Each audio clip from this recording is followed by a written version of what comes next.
خادمین حرمین شریفین شاہ سلمان بن عبدالعزیز کی جانب سے سرکاری ٹویٹر اکاؤنٹ پر ایک پیغام شائع ہوا ہے جس میں انہوں نے اللہ رب العزت سے ایک دعا کی ہے، جس میں انہوں نے کہا ہے کہ ہم اللہ کا شکر ادا کرتے ہیں کہ رمضان المبارک کے بابرکت مہینے تک ہم پہنچے۔ اللہ تعالیٰ سے دعا ہے کہ وہ ہمارے روزے قبول فرمائے اور قیامت کے روز اس کا اجر عطا فرمائے، اور اللہ رب العزت سے ہم تمام دنیا میں اور مملکت میں جو وبائی مرض نے آفت پھیلا رکھی ہے اس سے ہماری جان چھڑائے، اور اللہ تعالیٰ سے ہم دعا کرتے ہیں کہ اس مقدس مہینے میں نیکی اور برکت والے کام کرنے کی توفیق عطا فرمائے جو کہ اس میں نشانیاں بھی موجود ہوں، ہمارے لوگ اور دنیا کے تمام لوگوں کے لیے بڑی امید اور امن کا یہ مہینہ بن جائے، آمین۔ اللہ رب العزت ہم سب کو اس بابرکت مہینے میں نیک کام کرنے کی توفیق عطا فرمائے۔ سعودی وزارت داخلہ کی جانب سے ہوٹلز کے لیے ٹائمنگ میں تبدیلی کر دی گئی ہے۔ تمام ہوٹل سعودی عرب میں دوپہر 3 بجے سے صبح 3 بجے تک کھلے رہیں گے۔ یاد رہے اس سے پہلے ہوٹلز پر یہ پابندی تھی، اور یہ پابندی ہوٹلز پر برقرار رہے گی کہ کوئی بھی ہوٹلز اپنے گاہکوں کو کھانا بٹھا کر کھلانے کی اجازت نہیں دے گا۔ ہوم ڈیلیوری یا ہوم ایپلیکیشن کے ذریعے ہوٹلز کھانے پینے کی اشیاء فراہم کرنے کے مجاز ہوں گے۔ ہوٹل کی انتظامیہ کو وزارت داخلہ نے سختی سے ہدایت کر دی ہیں کہ اگر وہ صحت کے اصولوں پر مکمل عمل نہیں کریں گے تو انہیں لازمی طور پر بھاری جرمانے اور بند کر دیا جائے گا۔ رمضان المبارک کی پہلی شب کو مسجد الحرام مکہ المکرمہ اور مسجد نبوی شریف صلی اللہ علیہ وسلم مدینہ منورہ میں عشاء اور تراویح کی نمازیں ادا کی گئی ہیں۔ تفصیلات کے مطابق دونوں مقدس مساجد کی انتظامیہ کے اہلکار اور دونوں مساجد کے صفائی اور سینیٹائزرز پر مامور افراد بھی شریک ہوئے۔ انتظامیہ نے ماہ مبارک کے دوران دونوں مقدس مساجد میں عام نمازیوں کی شرکت پر پابندی برقرار رکھی ہوئی ہے۔ یہ پابندی نئی وبائی مرض سے بچاؤ اور اسے پھیلنے سے روکنے کے لیے صحت حکام کی ہدایت پر جاری کی گئی ہے۔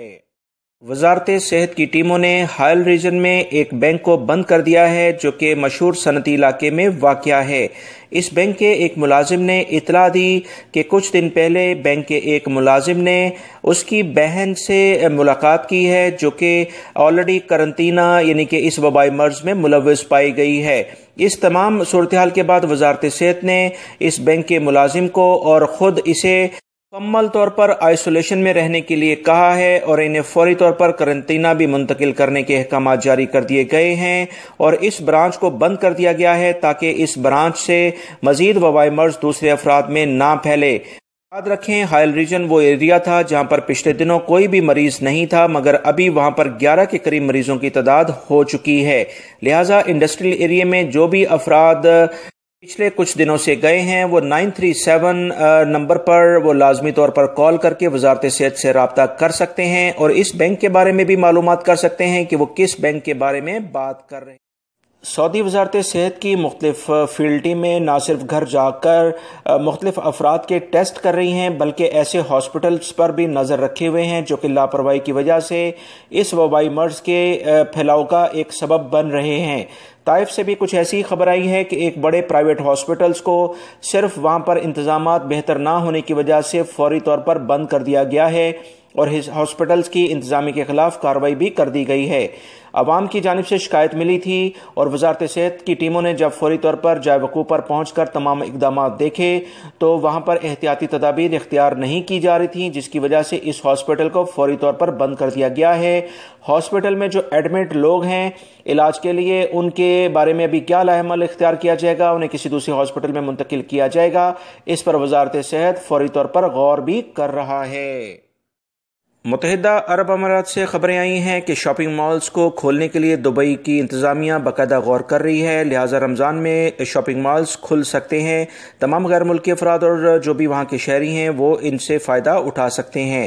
مزید جو اطلاعات آئی ہیں کہ دبئی میں ٹرانسپورٹ کو بھی جزوی طور پر بحال کرنے کے لیے اقدامات کیے جا رہے ہیں، اور اس سلسلے میں روڈوں پر باقاعدہ ٹرانسپورٹ چلتی ہوئی نظر بھی آ رہی ہے۔ خلیجی ممالک میں وبائی مرض کے 34,000 سے زیادہ مریض ہو چکے ہیں، لہٰذا وہاں رہنے والے بھی تمام افراد احتیاطی تدابیر لازماً اختیار کریں۔